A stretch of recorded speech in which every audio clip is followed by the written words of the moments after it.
Hey, how are you doing so far?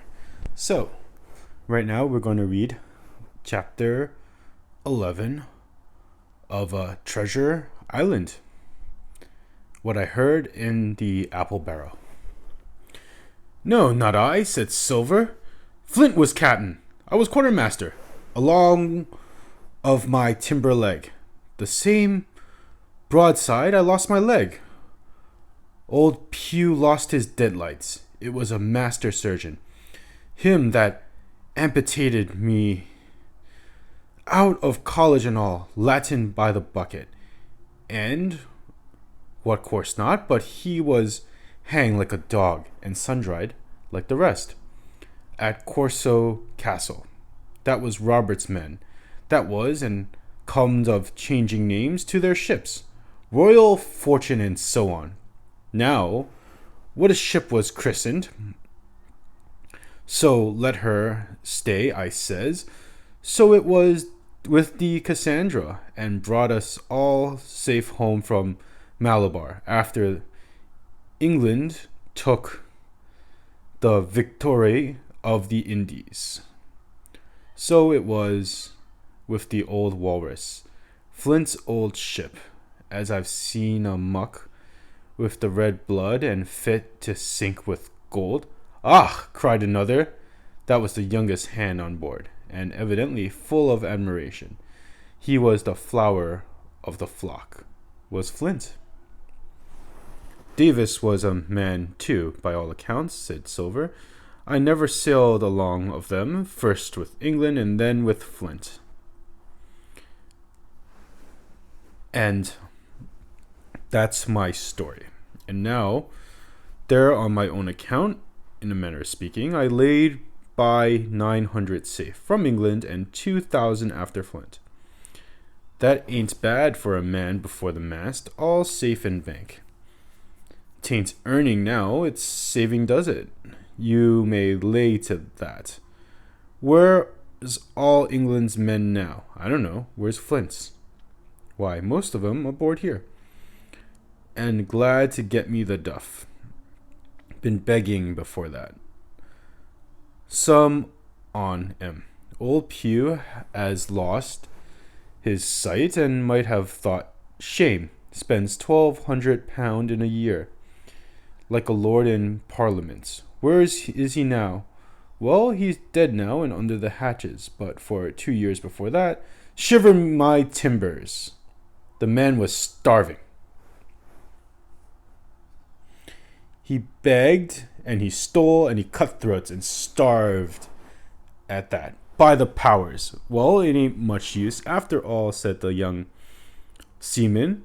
Tain't much use for fools. You may lay to it. That nor nothing, cried Silver. But now you look here. You're young, you are, but you're as smart as paint. I see that when I set my eyes on you and talk to you like a man. You may imagine how I felt when I heard this abominable old rogue address another in the very same words of flattery as he had used to himself. I think, if I had been able, that I would have killed him through the barrel. Meantime, he ran on, little supposing he was overheard. Here it is about gentlemen of fortune. They lives rough, and they risks swinging. But they eat and drink like fighting cocks, and when a cruise is done, why, it's hundreds of pounds instead of hundreds of farthings in their pockets. Now the most goes for rum and a good fling, and to sea again in their shirts. But that's of course I puts it all away, some here, some there, and none too much anywheres, by reason of suspicion. I'm filthy, mark you. Once back from this cruise, I set up gentlemen in earnest. Time enough, too, says you. Ah, but I've lived easy in the meantime, never denied myself, nothing heart's desires, and I slept soft and ate dainty all my days. But when at sea, and how did I begin? Before the mast like you. Well, said the other, but all the other money's gone now, ain't it? You daren't show face in Bristol after this? Why, where might you suppose it was? Asked Silver, derisively.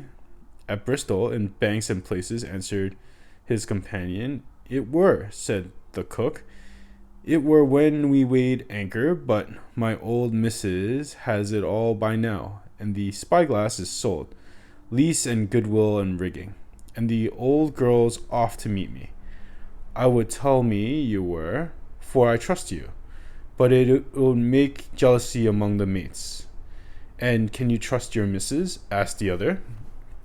Gentlemen of fortune, returned the cook, usually trust little among themselves, and right they are. You may lay to it. But I have a way with me, I have. When a mate brings a slip on his cable, one as knows me, I mean, it won't be the same world with old John. There was some that feared the pew, and some that feared of Flint. But Flint, his own self, was feared of me. Feared he was, and proud. They was the roughest crew afloat, was Flint's. The devil himself would have been feared to go to sea with them.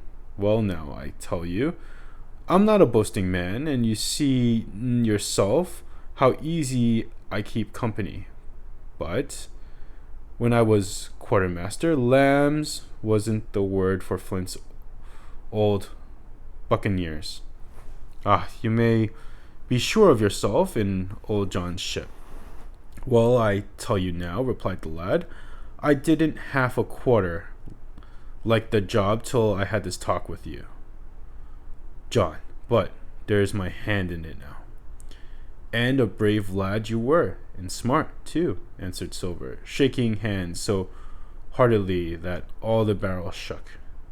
And a figurehead for a gentleman of fortune I never clapped my eyes on.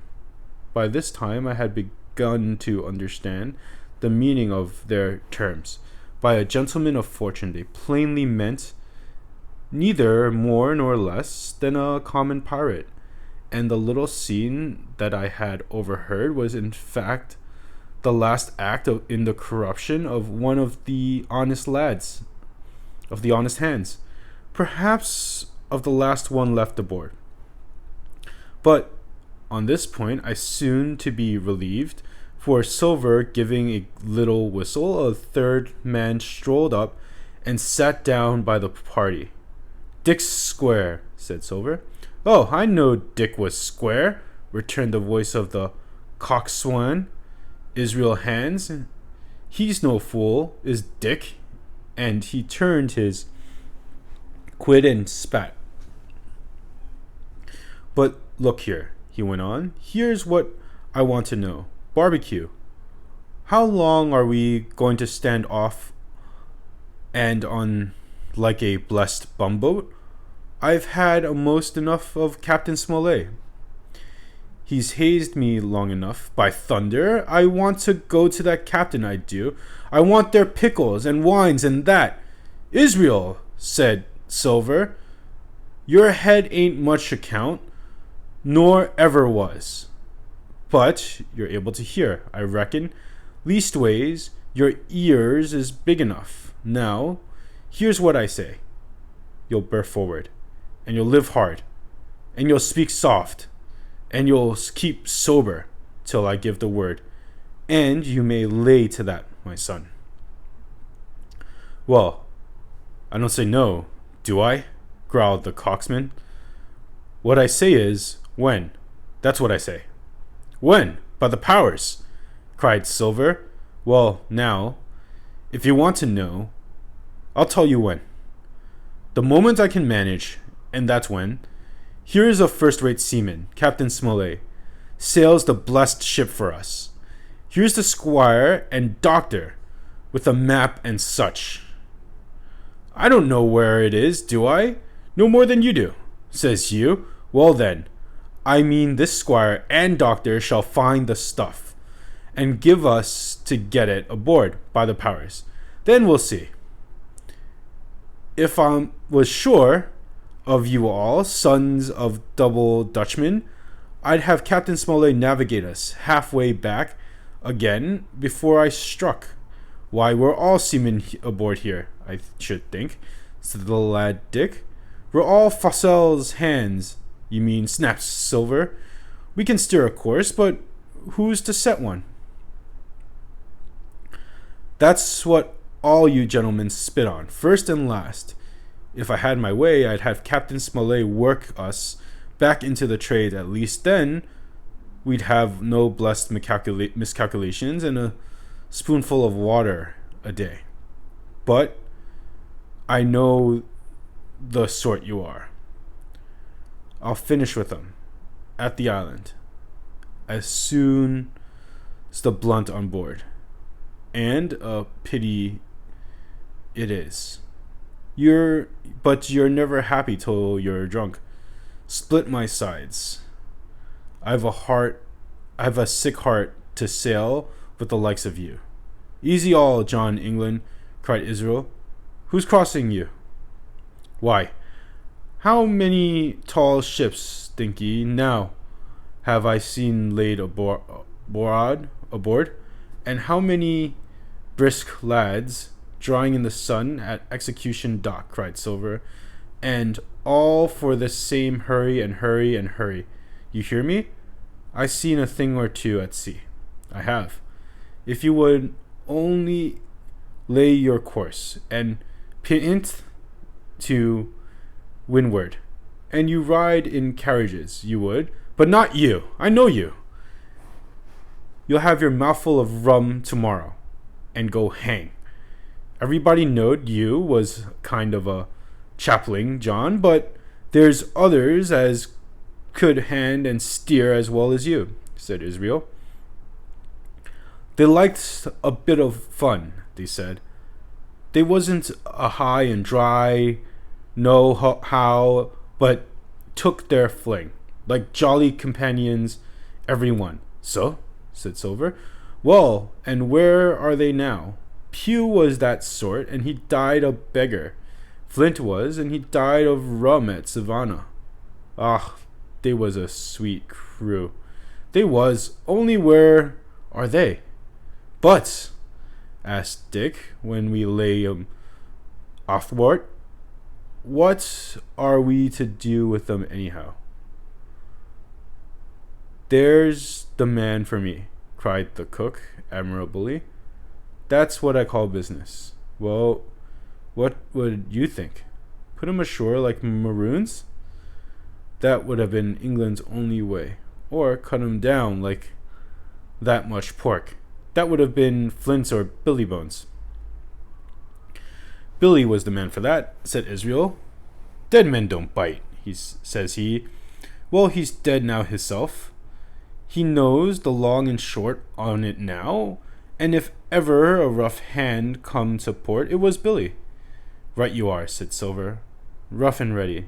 But mark you here, I'm an easy man. I'm quite the gentleman, says you, but this time it's serious. Duty is duty, mate. I give you my vote. Death. When I'm the Parliament and riding in my coach, I don't want none of these sea lawyers in the cabins coming home unlooked for, like the devil at prayers. Wait is what I say. But when the time comes, why let her rip?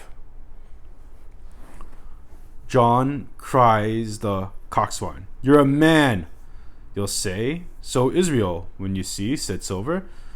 Only one thing I claim Trelawney. I'll rig his calf head off his body with these hands. Dick, he added, breaking off, you just jumped up like a sweet lad and give me an apple to wet my pipe like. You may fancy the terror I was in. I should have leaped out and run for it if I found the strength, but my limbs and heart alike misgave me.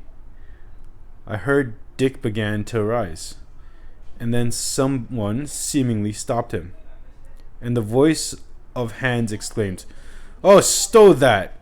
Don't you get stucking off that bilge, John. Let's have a go of the rum." "Dick," said Silver, "I trust you. I've a gouge on the keg. Mind, there's a key. You fill a pannikin and bring it up." Terrified as I was, I could not help thinking to myself that it must have been how Mr. Arrow got the strong waters that destroyed him. Dick was gone but a little while, and during his absence Israel spoke straight on in the cook's ear. It was but a word or two I could catch, and yet I gathered some important news, for besides other scraps that tended to be the same purpose, this whole clause was audible. Not another man of them ill June. Hence there were faithful men on board. When Dick returned, one after another of the trio took the pannikin and drank. One to luck, another with a "Here's to old Flint," and Silver himself saying in a kind of song, "Here's to ourselves, and hold your luff, plenty of prizes and plenty of duff." And then a sort of fullness fell upon me in the barrel, and looking up I found the moon had risen, and it was silvering the mizzen top and shining white off the luff of the foresail, and almost at the same time the voice of the lookout shouted, "Land ho!" Chapter 12. Council of War. There was a great rush of feet across the deck. I could hear people tumbling up from the cabin and the forecastle, and sipping in an instant outside my barrel, I dived behind the foresail, made a double toward the stern, and came out upon the old deck in time to join Hunter and Dr. Livesey in the rush for the weather bow.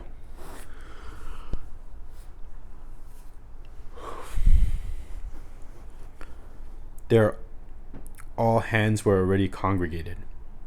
A belt of fog had lifted almost simultaneously.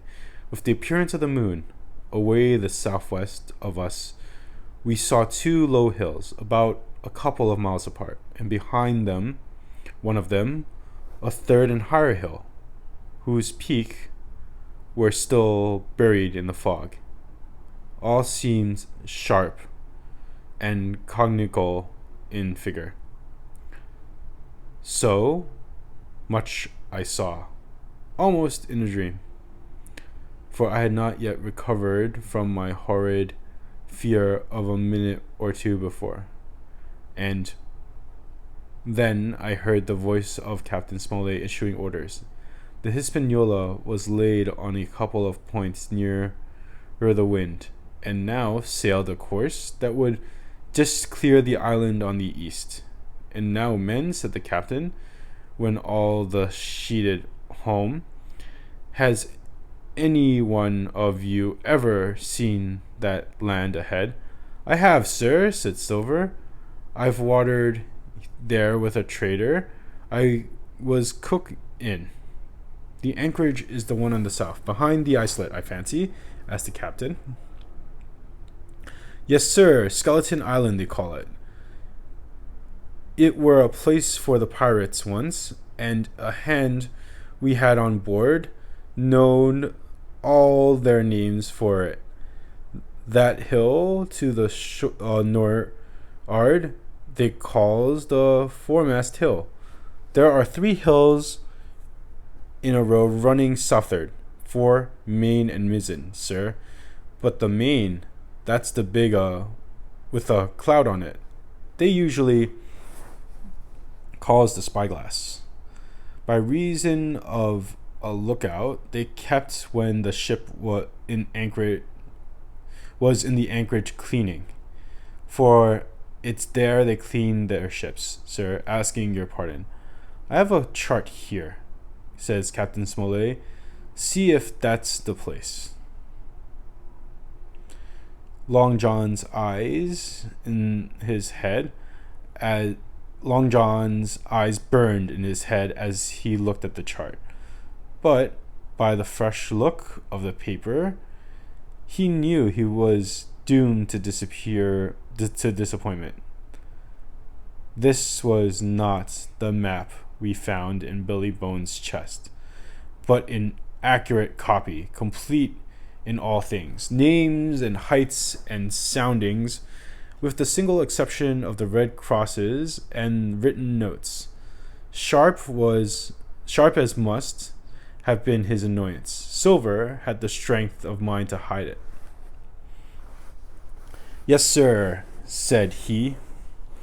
"This is the spot to be sure, and very prettily drawed out. Who might have done that, I wonder?" "The pirates were too ignorant, I reckon. Ah, here it is, Captain. Kidd's Anchorage. Just the name my shipmate called it. There's a strong current runs along the south, and then away nor'ard up the northwest coast." "Right you was, sir," says he, "to haul your wind and keep the weather of the island. Lestways, if such was your intention, as to enter and careen. And there ain't no better place for that than these waters." "Thank you, my man," says Captain Smollett. "I'll ask you later on to give us help. You may go."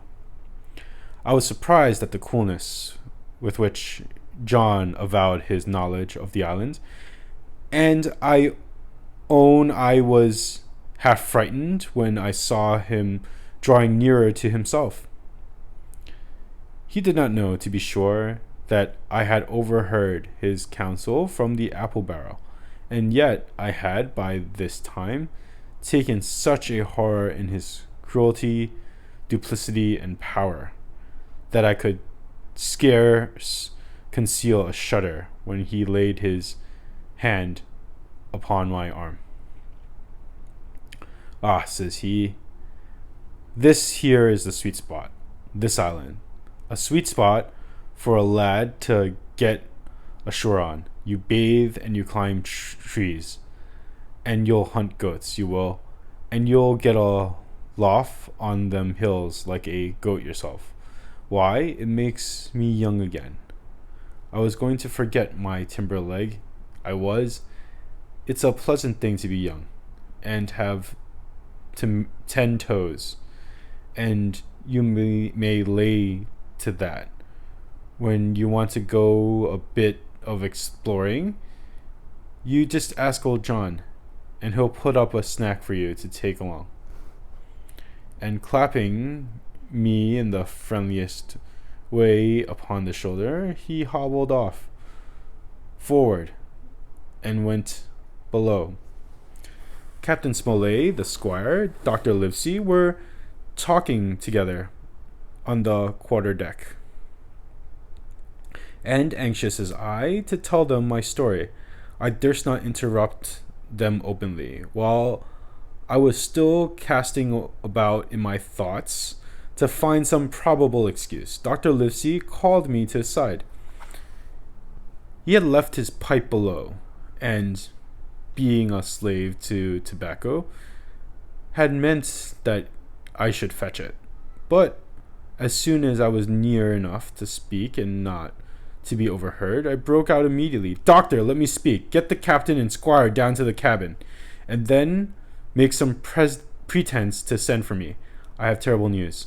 The doctor changed countenance a little, but next moment he was master of himself. "Thank you, Jim," said he loudly. "That's all I wanted to know," as if he asked me a question. And with that he turned on his heel and rejoined the other two. They spoke together for a little, and thought none of them started, or raised his voice, or so much as whistled. It was plain enough that Dr. Livesey had communicated my request, for the next thing that I heard was the captain giving an order to Job Anderson, and all hands were piped on deck. "My lads," said Captain Smollett, "I've a word to say to you. This land that we sighted is the place we have been sailing to. Mr. Trelawney, being a very open-handed gentleman, as we all know, just asked me a word or two, and I was able to tell him that every man on board had done his duty, alow and aloft, as I never asked to see it done better. Why, he and I and the doctor are going below to the cabin to drink your health and luck, and you'll have grog served out for you to drink to our health and luck. I'll tell you that I think of this. I think it handsome. And if you think as I do, I'll give you a good sea cheer for the gentleman that does it." The cheer followed. That was a matter of course, but it rang out so full and hearty that I confess I could hardly believe these same men were plotting for our blood. "One more cheer for Captain Smollett," cried John, when the first had subsided, and this was also given with a will. On top of that, the three gentlemen went below, and not long after, word was sent forward that John Hawkins was wanted in the cabin. I found them, all three, seated round the table, a bottle of Spanish wine and some raisins before them, and the doctor smoking away, with his wig on his lap, and that, I knew, was a sign that he was agitated. The stern window was open, for it was a warm night, and you could see the moon shining behind on the ship's wake. "Now, Hawkins," said the squire, "you have something to say? Speak up." I did as I was bid, and, as short as I could make it, told the whole details of Silver's conversation. Nobody interrupted me till I was done, nor did any one of the three of them make so much as a movement, but they kept their eyes upon my face from first to last. "Jim," said Dr. Livesey, "take a seat." And they made me sit down at table beside them, poured me out a glass of wine, filled my hands with raisins, and all three, one after the other, and each with a bow, drank my good health and their service to me for my luck and courage. "Now, Captain," said the squire, "you were right, and I was wrong.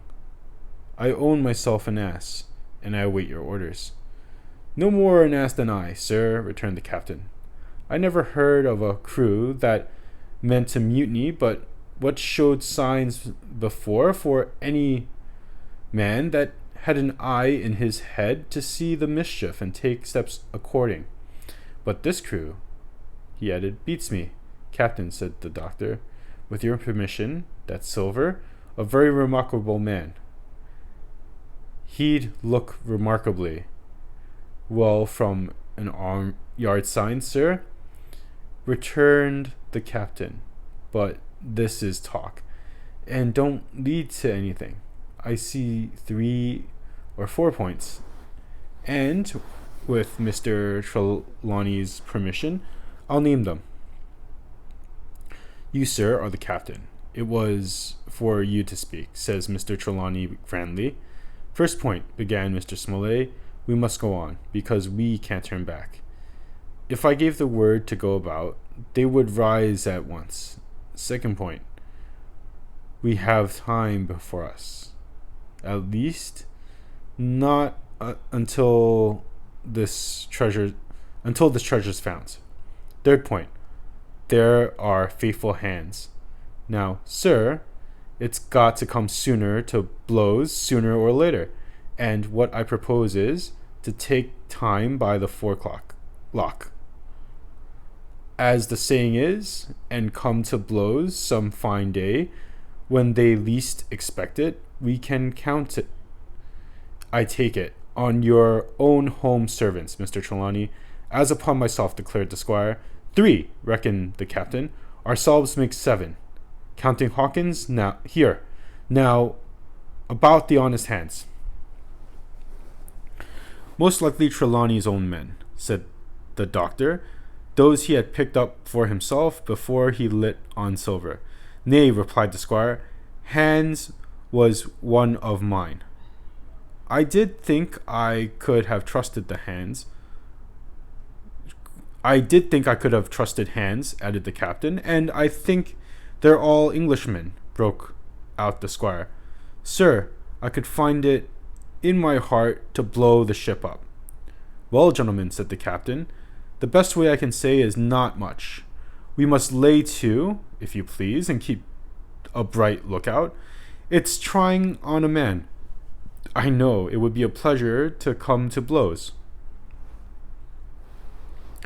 but there's no help for it till we know our men. Lay to and whistle for a wind.